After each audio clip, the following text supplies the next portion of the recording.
Merhaba gezginler, ben Skip Guide'ın sanal turist rehberi. Bugün sizi İngiltere'nin Berkshire Kontluğu'nda, Windsor kasabasının tepesinde yer alan Windsor Kalesi'ne götürüyorum. Burası bir masal dekoru değil, yaşayan bir saray, 1000 yılın ayak sesleri. Düşünün, bir yanda hükümdarların tören salonları, öte yanda bir kraliyet kilisesi ve hemen altında sakin akan Thames Nehri. Nedir, nerede, nasıl gezilir, ne zaman gitmeli? Hepsini el birliğiyle açalım. Windsor Kalesi nedir? Neden bu kadar önemli? 11. yüzyılda Fatih William tarafından bir tepeye kurulan bir Norman kalesi olarak başlıyor hikaye. Yüzyıllar boyunca her hükümdar eklemeler yapıyor. Gotik kemerlerden, barok detaylara, şövalyelik törenlerinden modern devlet davetlerine kadar izler taşıyan bir kompleks ortaya çıkıyor. Dünyanın halen kullanılan en büyük ve en eski kalesi olarak kabul ediliyor ve 40'tan fazla hükümdara ev sahipliği yapmış durumda. 1992'de çıkan büyük yangın sonrasında St. George salonu ve kabul odaları başta olmak üzere geniş bir restorasyon yürütülüyor ve 5 yıl sonra görkemle yeniden açılıyor. Bu geçmiş, bugün gezdiğiniz her odanın duvarlarında hala duyuluyor. Neredeyiz ve nasıl ulaşırız? Birleşik Krallık, İngiltere, Windsor kasabasındayız. Londra'dan geliyorsanız 2 pratik rota var. Birincisi, London Waterloo'dan kalkan trenle Windsor and Eton Riverside istasyonuna gelmek. İstasyondan kaleye yürüyüş 10 dakikayı buluyor. İkincisi, Paddington hattı ve Elizabeth hattı bağlantısıyla Slougha geçip Windsor and Eton Sentral istasyonuna aktarma yapmak. Bu istasyon kaleye daha yakın. Hangisini seçerseniz seçin, son bölüm kısa bir yokuş. Rahat ayakkabılar işinizi kolaylaştırır. Ne zaman gitmeli? Kalabalık nasıl aşılır? Kale bir, çalışan saray olduğu için yıl boyunca genelde perşembeden pazartesiye açıktır. Salı ve çarşamba günleri çoğunlukla kapalı olur ve devlet etkinlikleri nedeniyle kısa süreli kapanışlar olabilir. Yaz aylarında bazı salılar da açık olabiliyor. Gitmeden önce resmi açılış saatleri ve kapanış listesini kontrol etmek en doğrusudur. Sabah açılışa yakın saatler ve hafta içi günleri daha sakindir. Öğleden sonra geç saatlerde iç avlular altın ışıkla bambaşka görünür. Ne kadar süre ayırmalı? Hızlı bir tur için 2 saat, tadını çıkararak gezmek için 2,5 ile 3 saat idealdir. Devlet daireleri, St. George Şapeli ve Kraliçe Mary'nin bebek evi derken zamanın nasıl geçtiğini anlamazsınız. Kraliyet muhafızlarının nöbet değişimine denk gelmek isterseniz, planınıza en az yarım saat daha ekleyin. Nasıl gezilmeli, bilet işi nasıl? Biletler zaman aralıklı satılır ve en rahatı çevrim içi almaktır. Kale biletinizi 1 yıl geçerli pasa çevirme seçeneği sunar. Böylece 1 yıl içinde ücretsiz yeniden giriş hakkı elde edersiniz. Güvenlikte havaalanı tipi kontrol vardır. Büyük çantalarla gelmeyin. İç mekanlarda, özellikle devlet daireleri ve St. George Şapeli içinde fotoğraf ve video çekimi yasaktır. Dış avlularda çekim serbesttir. Çok dilli multimedya rehberi dahildir veya yerinde temin edilir. Avluda görevli wardenların kısa dış mekan anlatımları da bulunur. Erişilebilirlik için asansör ve yönlendirmeler mevcut. Ancak tepeye çıkış eğimli olduğundan plan yaparken bunu dikkate alın. Şimdi ne görülmeli kısmını akıcı bir parkurla anlatalım. Girişten sonra Moat Room'a uğrayın. Kalenin yaklaşık 1000 yıllık evrimini gösteren büyük maketler, geziye hızlı bir çerçeve kazandırır. Ardından devlet dairelerine geçin. İhtişamın zirvesi olan St. George salonu ile büyük kabul salonu, hem dekorasyon hem ölçü olarak nefes keser. Bugün de devlet etkinliklerinde kullanılır.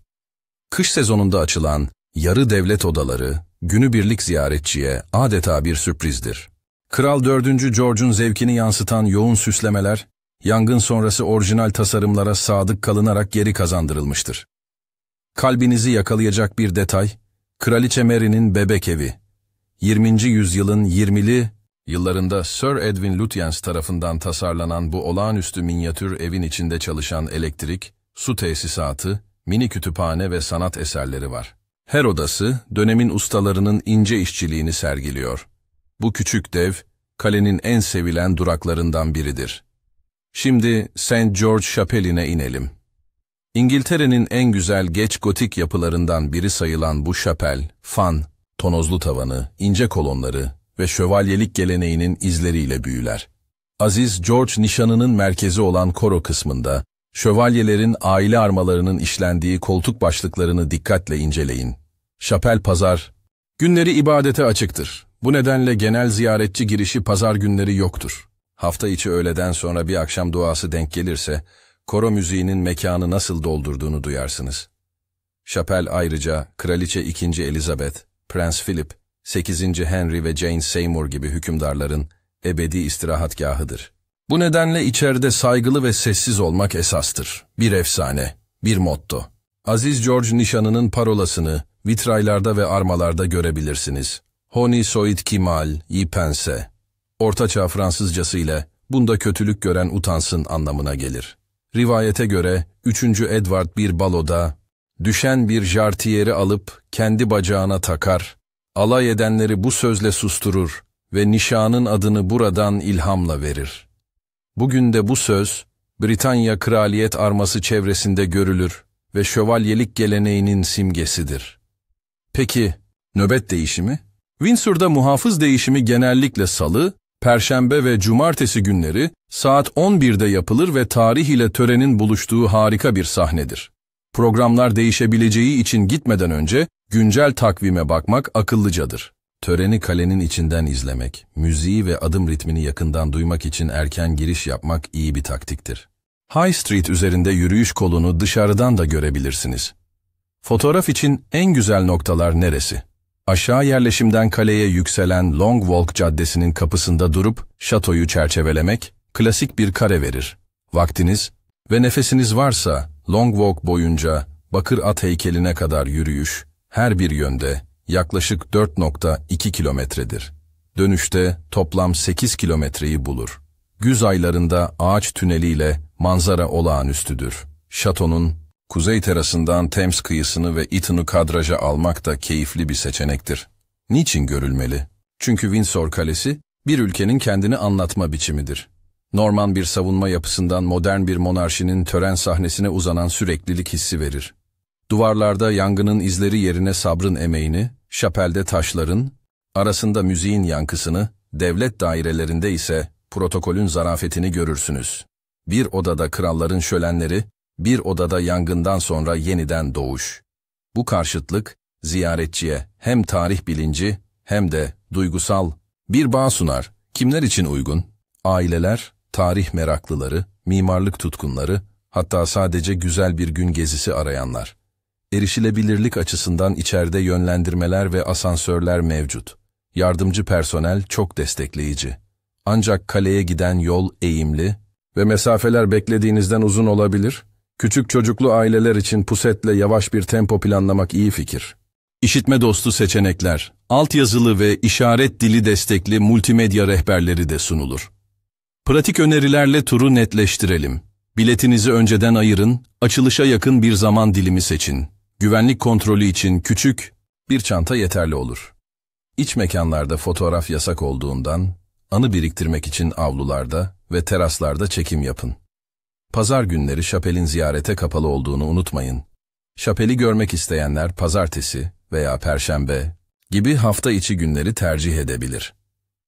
Ziyaretinizi nöbet değişimine denk getirmek istiyorsanız, tören saatinden önce içeri girmiş olun.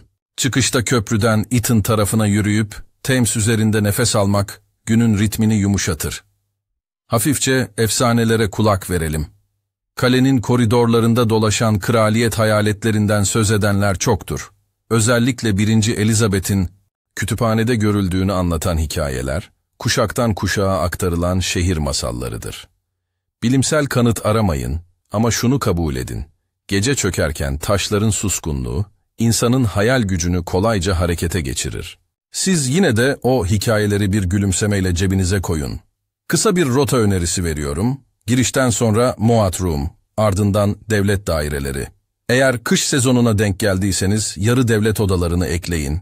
Kraliçe Mary'nin bebek evini gördükten sonra St. George Chapel'ine inin. Avluda nefes alın ve eğer gününüz uygunsa nöbet değişimini izleyin.